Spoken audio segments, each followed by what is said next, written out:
Dere gamma গা Dere gamma গা Dere gamma Dere.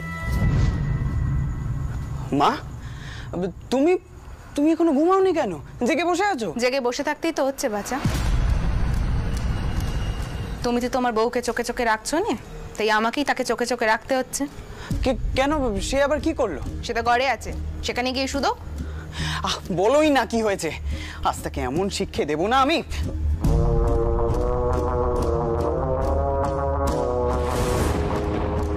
সে আবার তোমার কথা অমান্য করেছে, তাই তো? আমার মায়ের মুখের কথা অমান্য করা এত বড় সাহস! কমলা, কমলা, কি করেছো তুমি? মা এত রাত পর্যন্ত কেন ঘুমায়নি? দেখো কমলা, একটা কথা আমি তোমাকে আগেও বলেছি, আবারও বলছি, মায়ের যদি কোনো কষ্ট হয় আমি কিন্তু সহ্য করব না। কি করেছো তুমি? চুপ করে আছো কেন? বলো। আমি যে অন্যায় করেছি তার জন্য মা আমাকে ত্যাগ দিতে চান, আমাকে বাপের ঘরে পাঠিয়ে দিতে চান।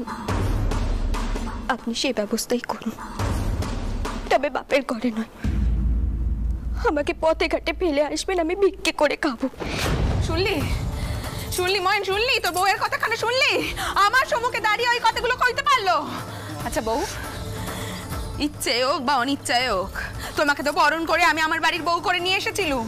ময়ন তো তোমার ভাত কাপড়ের দায়িত্ব নিয়েছিল, তা তুমি পথে পথে ভিক্ষে করে কি পেমান করতে চাইছো যে আমরা তোমার দায়িত্ব নিতে পারিনি? ময়ন, ময়ন শোন, কালকেই এই বউকে তার বাপের ঘরে তুই ফেরত দিয়ে আসবি। আর কয়ে দিয়ে আসবি যে সংসারের নিয়ম কানুন মেনে নিতে পারিনি বলে ওকে ফেরত দিয়ে যাওয়া হলো। মা, একটু আমায় বুঝিয়ে বলো না কি হয়েছে। আমাকে শুধাচ্ছিস কেন? সামনে তো দাঁড়িয়ে আছে, ওকে জিজ্ঞেস কর। মা আমাকে ত্যাগ করে দিয়েছেন, মা আমাকে বলেছেন পথে ঘাটে ফেলে দিয়ে আসতে, তবে এখন অব্দি আমার পা ধরে সে ক্ষমা চাইতে পারলো না। মা, আপনি তো আমাকে সেই সুযোগ দেননি।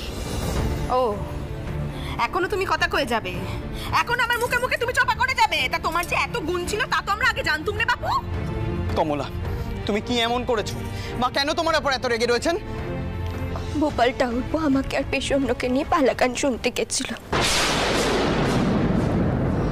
আসলে কোনো কালে পালা গান শুনিনি নে, তাই জন্য নোভ সামলাতে পারিনি। মুখে অবশ্য 10 বার না কয়েছি, কিন্তু তাও গেছিল। আর একখানে সত্যি কথা কি জানেন তো, পালা গান দেখে আমার বেশ ভালো লেগেছে। আর গান কান্না শুনে না আমার মন ভরে গেছে। পালা গান শুনতে গেছো তুমি? হ্যাঁ, আমি। এর জন্য পেটের চাল তুলে দেবেন তো?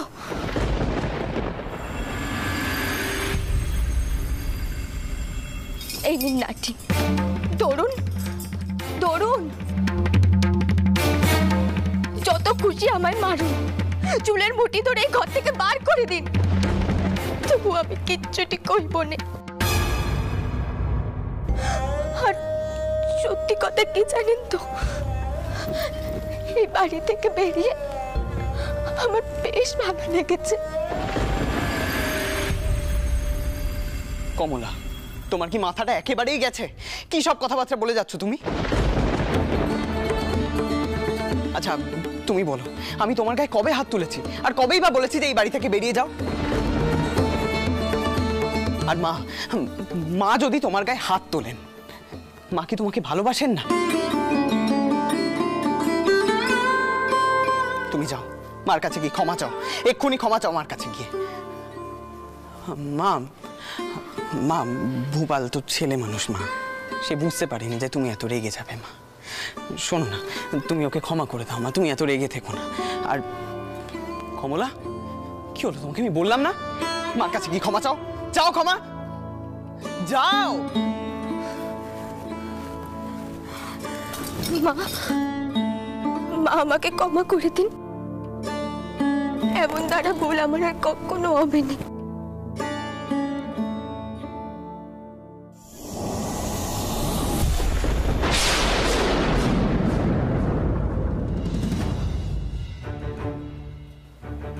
মা বেজায় রেগে আছেন, তেজ তো এত সহজে ঠান্ডা হবার নয়। তোমায় কিন্তু সাধ্য সাধনা করতে হবে কমলা।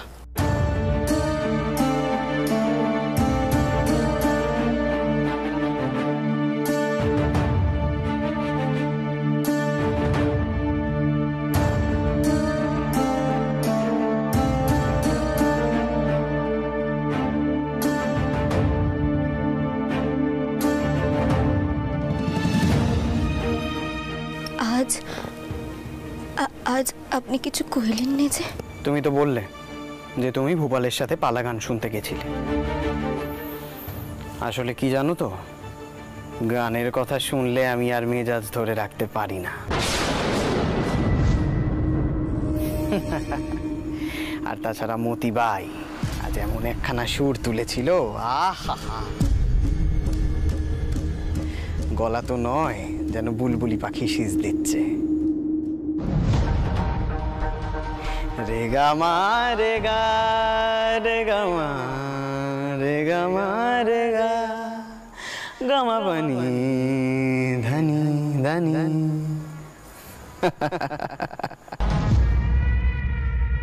এই কারণে আজ এত সহজে মাপ পেলাম।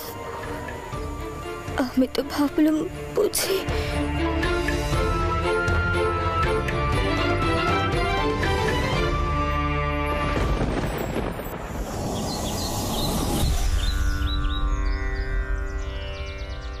সরকার মশাই, সরকার মশাই, নবীন বাবু। ও সেজবাবু, নমস্কার। নমস্কার। এদিকে সব ঠিক আছে তো? মানে আপনার কোনো অসুবিধা হচ্ছে না তো? না, কোনো অসুবিধাই হচ্ছে না। তবে কি জানেন, আমার এখন চেষ্টা একটাই, মায়ের মূর্তি যাতে সম্পূর্ণভাবে নিখুঁত তৈরি হয়। আশা করি রানীমার পছন্দ হবে আমার মূর্তি। পছন্দ হবে বই কি, আপনি যেমন নিষ্ঠা ভরে মূর্তি তৈরি করছেন, নিশ্চয়ই পছন্দ হবে। কি জানেন সেজবাবু, একজন শিল্পীর শিল্পকর্মের মধ্যে তার মনের ভাবটা সম্পূর্ণভাবে প্রকাশ পায়, সেটা তার পবিত্রতাই হোক বা তার অন্তর্দ্বন্দ্বই হোক। তাই আমার সর্বদাই চেষ্টা, মায়ের কাজের আগে সম্পূর্ণ পবিত্র হয়ে ওনার মূর্তি করি। এই মূর্তি হবে আমার সর্বশ্রেষ্ঠ কাজ, সবাই তাকে ধন্য ধন্য করবে। সবাই ধন্য ধন্যই করবে।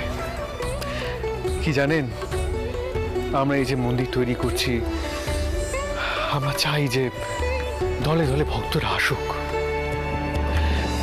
আজ ব্রাহ্মণ সমাজ অনেক বাধা দিচ্ছে বটে, কিন্তু যখন এই মন্দির তৈরি হবে, দলে দলে ভক্তরা আসবেন, তখন আর কেউ কিছু বলতে পারবেন না। ঠিকই বলেছেন সেজবাবু। তবে আমি আপনাকে একটা কথা বলি, রানীমাকেও বলেছি, ব্রাহ্মণদেরকেও এতটা অবজ্ঞা করবেন না। ওনাদের সঙ্গে আপনাদের শত্রুতা যত তাড়াতাড়ি মিটিয়ে ফেলতে পারেন ততই মঙ্গল। জানি জানি, আর সেই কারণেই মা গেছেন গুরুদেবের সাথে সাক্ষাৎ করতে। দেখা যাক কি হয়।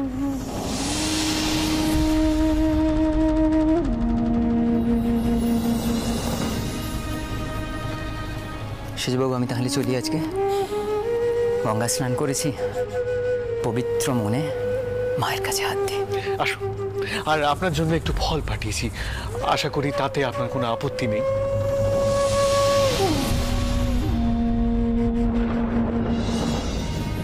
না না, মোটেই নয়।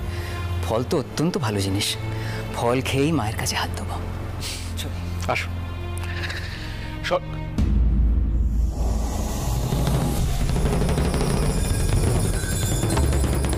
গুরুদেব, আপনি কি ব্যাপার? মা তো গেছেন আপনার সাথে সাক্ষাৎ করতে, এখনো পৌঁছননি? তার সাথে আমার দেখা হয়নি। মথুর, সে কোথায় তুমি দেখো, আর যত তাড়াতাড়ি সম্ভব তাকে এখানে ফিরতে বলো। কি হয়েছে গুরুদেব? রামানন্দ শাস্ত্রী মশাই আমার সঙ্গে দেখা করেছিলেন, তিনি খুবই ক্ষিপ্ত হয়ে আছেন। দেখো মথুর, মন্দিরের জন্য জমি নির্বাচন বা মন্দির তৈরির নকশা, এসব কোনো ব্যাপারেই তো আমার কিছু জানা নেই। কিন্তু শাস্ত্রী মশাই বলছিলেন কোনো কিছুই নাকি শাস্ত্রসম্মতভাবে হচ্ছে না। এসব কি ধরনের অনাচারের সৃষ্টি হয়েছে? ওমা, গুরুদেব এসেছেন। ছোটকুকি, শিগগিরই এদিকে আয়, গুরুদেব এসেছেন। আর পা ধোয়ার জল নিয়ে আসিস। গুরুদেব,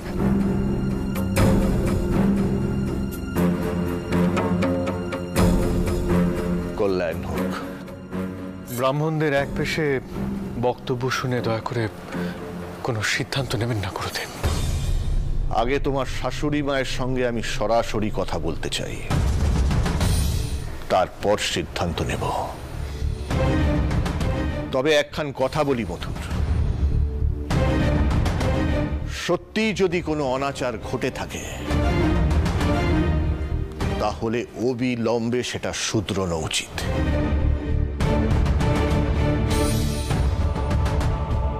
নইলে এর ফল এই পরিবারকেই ভোগ করতে হবে।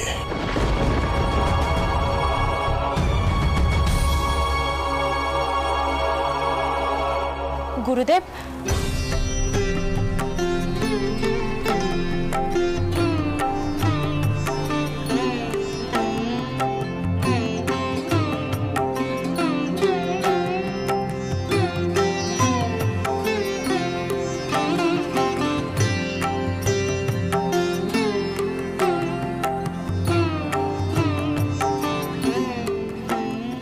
গুরুদেব, এরপরে আপনি অন্দরে চলুন। পদ্মমা, এ আমার শিষ্য, আমার সঙ্গে এসেছে। বেশ, তো ঠিক আছে। আমি রামধন বাবুকে পাঠাচ্ছি মায়ের পালকি কত দূর দেখতে, কিন্তু ততদিন তো আপনাকে এখানে অপেক্ষা করতে হবে। আমি শুনলাম আপনি নাকি তীর্থে যাত্রা করছিলেন। তাই তো যাব ভেবেছিলাম, কিন্তু শাস্ত্রী মশাইয়ের কথা শুনে মধুর, এই বাড়ির জন্য আমার খুব চিন্তা হচ্ছে।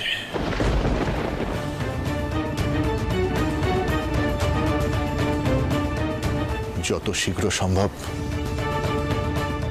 তুমি তোমার শাশুড়ি মাকে আনার ব্যবস্থা করো।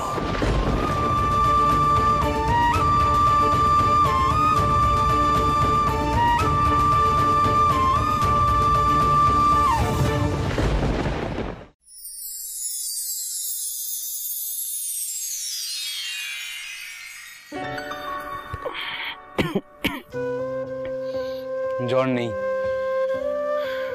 আপনি বুঝি সারা রাত ঘুমোতেও পারলেন না? তা কেন? আপনার শরীর খারাপ হলো কিনা সেও কি দেখবো না? তা সে দেখতে গিয়ে নিজের সারা রাতের ঘুমখানা নষ্ট করার তো কোনো অর্থ হয় না। গোপাল, গোপাল, শোন বাছা, তুই তাড়াতাড়ি তৈরি হয় নে, গুরুদেব পেয়েছেন। বউ, তুইও যা, শিগগিরই নিয়ে ধুয়ে গুরুদেবের কাছ থেকে আশীর্বাদ নেওয়া আগে, কেমন? যা, তৈরি হয় না, কেমন?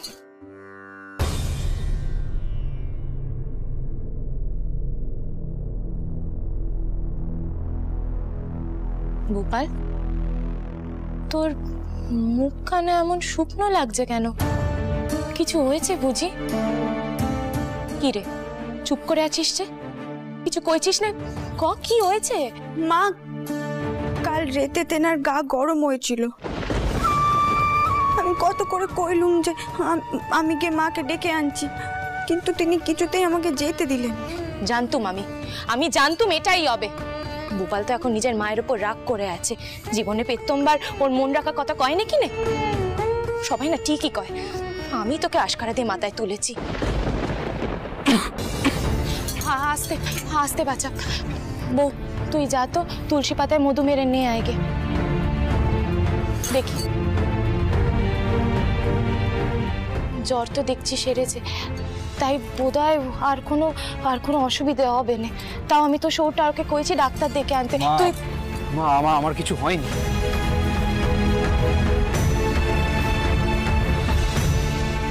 বুঝেছি। আর তুই যখন সব বিষয়ে সব বুঝিস তখন তুই তো নিজেই ডাক্তার হতে পারিস। আর তোর বাবা মশাই তো শুধিয়েছিলেন, কয়েছিলেন দেশের মানুষেরা এখন ডাক্তার হচ্ছে, তুইও তো হতে পারতিস, হলি না কেন?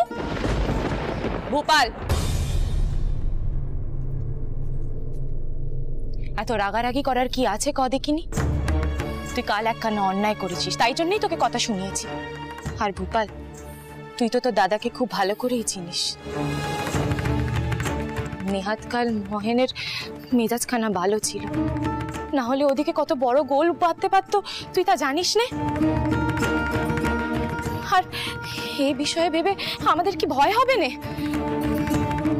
মা, এই ভয় নিয়েই তোমার বৌঠান সবার জীবনটা একদিন শেষ হয়ে যাবে, আর এটাই আমার অপছন্দের। ভূপাল, ভূপাল,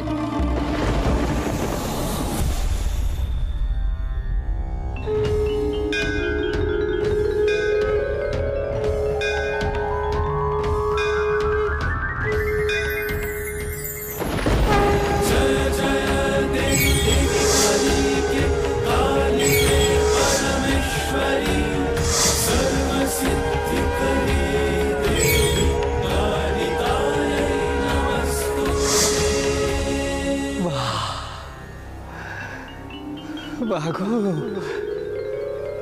এ তুই কি রূপ দেখালি আমায়!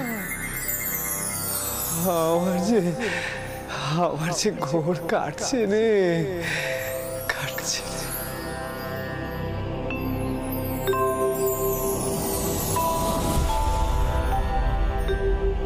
ছোট ঠাকুর, ছোট ঠাকুর, কোথায় যাচ্ছেন আপনি? দেখো কাণ্ড। নায়েব মশাই, নায়েব মশাই, শিগগিরই আসুন। কে কোথায় আছো? শিগগিরই এসো। আপনি তাড়াতাড়ি একটা ঘোড়ার গাড়ি বার করতে বলুন। ছোট ঠাকুর তাতে করেই যাবেন, আর আপনি ঠাকুরের জন্য জল নিয়ে আসুন। যান। ছোট ঠাকুর, ছোট ঠাকুর, চলো ঘরে চলো, আমি তোমাকে গাড়ি করেই পাঠিয়ে দেবো। চাটুর্য ঠাকুর অপেক্ষা করছেন তো।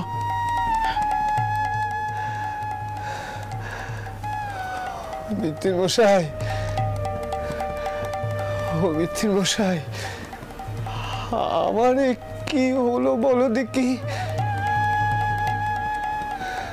বারবার ওই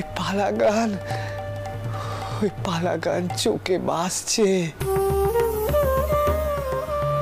মনে হচ্ছে জ্যোতি চোখের সম্মুখে যেন মা নাচছে। কেন হচ্ছে আমার এরকম? আমার এরকম কেন হচ্ছে? ছোট ঠাকুর, ছোট ঠাকুর, ছোট ঠাকুর, তুমি অসুস্থ, তোমার একটু বিশ্রামের প্রয়োজন। চলো ঘরে চলো, আমি নিজে গাড়িতে করে তোমাকে পাঠিয়ে দেবো, কেমন? নায়েব মশাই, নায়েব মশাই, ঘোড়ার গাড়ি জুড়লেন? নায়েব মশাই। মারে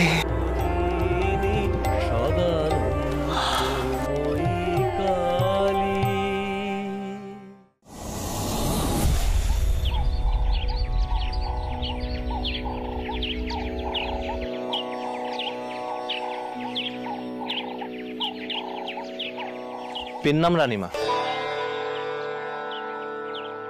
দেওয়ান মশাই এইছেন জানবাজার থেকে। ও বাবা, তোমার নোক এত তাড়াতাড়ি খবর পাঠিয়ে দিল? তা কোথায় তিনি? ডাকো তেনাকে। এই তো। প্রণাম রানীমা। কি খবর মল্লিক মশাই? নিশ্চয়ই সাথে করে কোনো কুয়ো খোঁড়ার নোক কেউ নিয়ে আসতে পেরেছেন আপনি। তাড়াতাড়ি এত ব্যবস্থা করে ফেললেন? আগে না রানীমা, পথে আপনার একজন লেঠেলের সঙ্গে আমার দেখা হলো, সেই জন্যই এত সহজে আমি আপনার সঙ্গে সাক্ষাৎ করতে পারছি। রানীমা, দয়া করে এখনই আপনাকে একবার জানবাজারের বাড়িতে যেতে হবে। কেন? কি হয়েছে কি? আসলে রানীমা, আজ ভোরবেলায় হঠাৎ গুরুদেব জানবাজারের বাড়িতে এসছে।